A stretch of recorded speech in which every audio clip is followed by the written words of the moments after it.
노을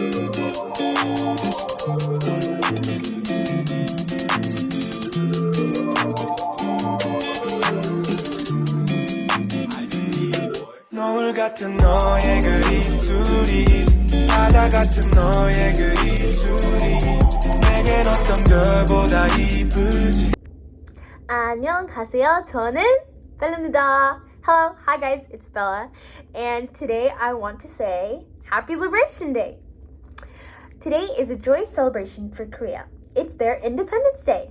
Many Koreans on this day will visit the Independence Hall of Korea, the historic museum that honors Korean heritage of the independence movement during the Japanese colonial period, which was who Korea was liberated from.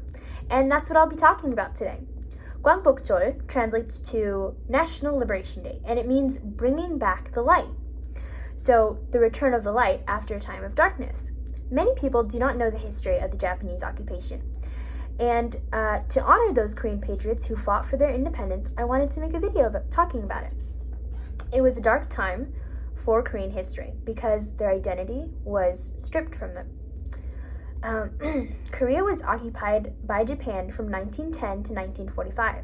During this time, the Japanese government deprived Koreans of their freedom, specifically freedom of assembly, freedom of association, freedom of the press, and freedom of speech. They outlawed the teaching of Korean history and Korean language.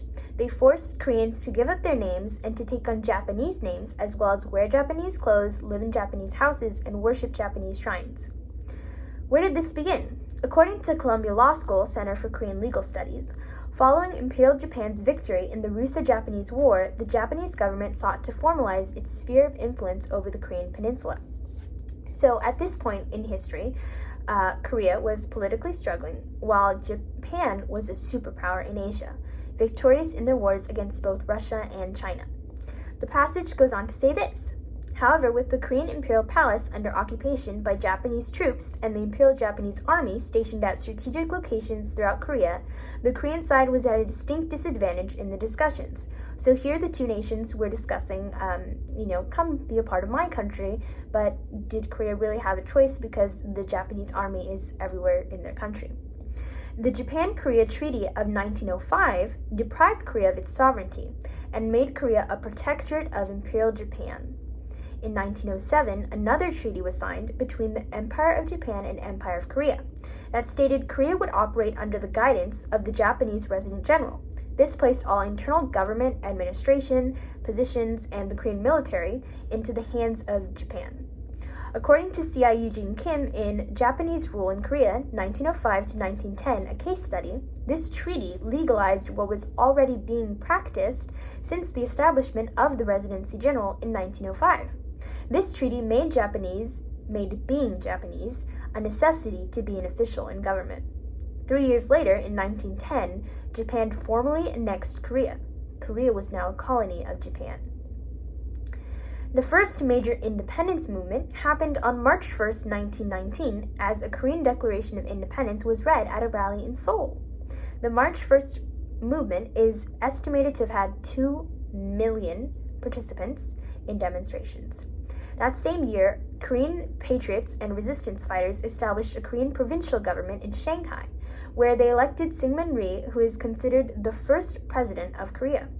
These independence fighters spread their ideals for patriotism and democracy for Korea and began an era of armed resistance.